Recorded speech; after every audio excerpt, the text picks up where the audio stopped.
Hello and welcome, I'm Dave and this is my Freshers Guide to the Otley Run. So, just for the benefit of those of you who've been living under a rock for the past 6 weeks, the Otley Run consists of 13, 14, 15, 16, 17, 18, 19, 20, 21, however many you want, bars, and it's the most painstaking pub crawl known to man. Not only because of the amount of alcohol you consume, but because of the 3-mile trek that's involved as well. And believe me, 3 miles whilst drunk, not easy. A quick history of the Otley Run. Now, the Otley Run isn't called the Otley Run because all the pubs are on the Otley Road. In fact, that's a common misconception. It's named after its inventor, Mr. Oliver Terence Lee, who was given a vision during the night by the Greek god Dionysius that he should make the most awesome pub crawl ever. He took a piece of stone, wrote all 21 pubs onto this slab of stone and pronounced the names of them from the top of the Union building. And from then on it was known as the Otley Run. And his name was immortalised in history.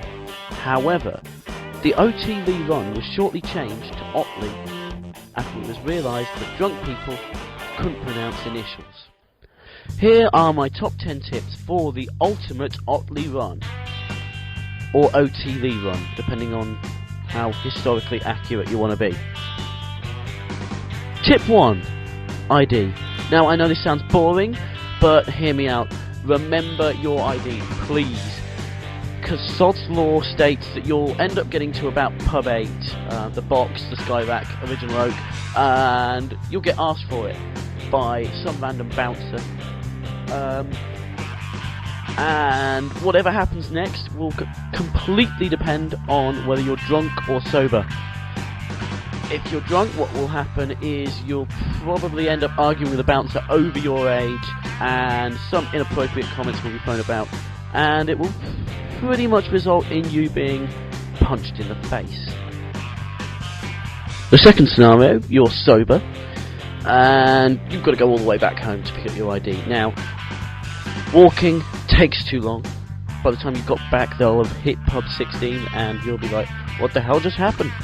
Now, if you're thinking of taking the bus, then fine. As long as you don't mind sitting next to either a drunken rabble singing what they think is an awesome rendition of S Club 7, frankly it usually isn't, or next to someone who's completely balmy and insistent on showing you the poem that they've written on their belly, and talking constantly about next door neighbour's cat.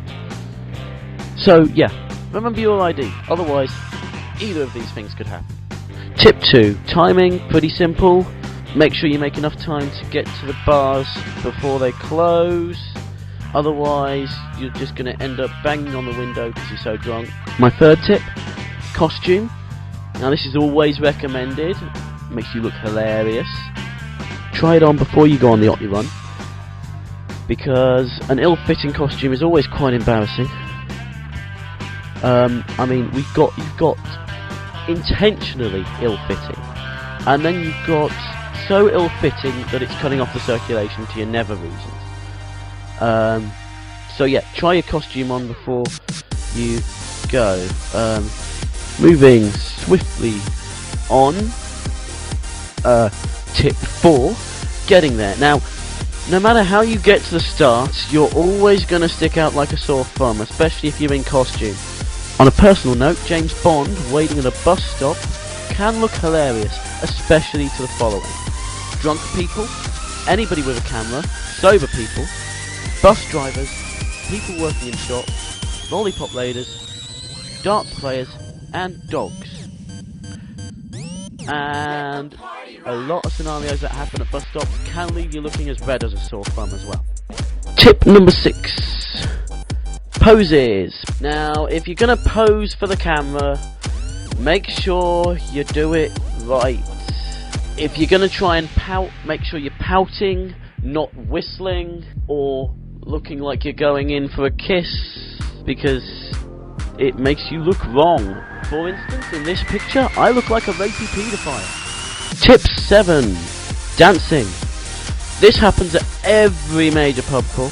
You're bound to get drunk and dance to some random cheesy pop song from the 90s. It is the major highlight of any pub crawl. However, dancing on your own isn't recommended because you look like an idiot, it will get filmed, put on the internet, you'll wake up in the morning and feel like an idiot. So this moves me straight on to tip 8. Now there are many things you should avoid whilst drunk.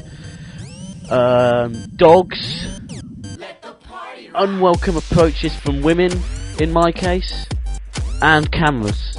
Now camera work and drink don't mix. Believe me, I've tried whilst filming this.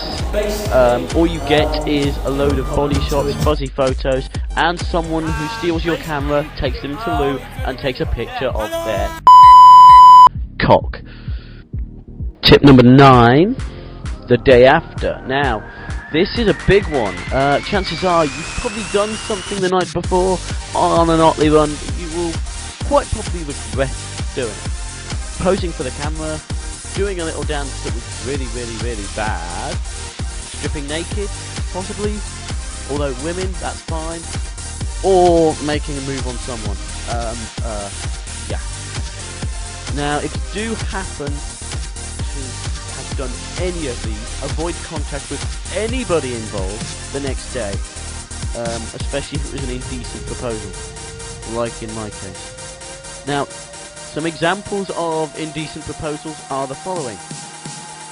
Are you a parking ticket because you got fan written all over you? Nice legs. What time do they open? And also, there are 206 bones in the human body. Fancy another? All inappropriate, all guaranteed to end up with you on the floor. Or in my case, if you do happen to meet them the day. No freshers were harmed in the making of this film, except me.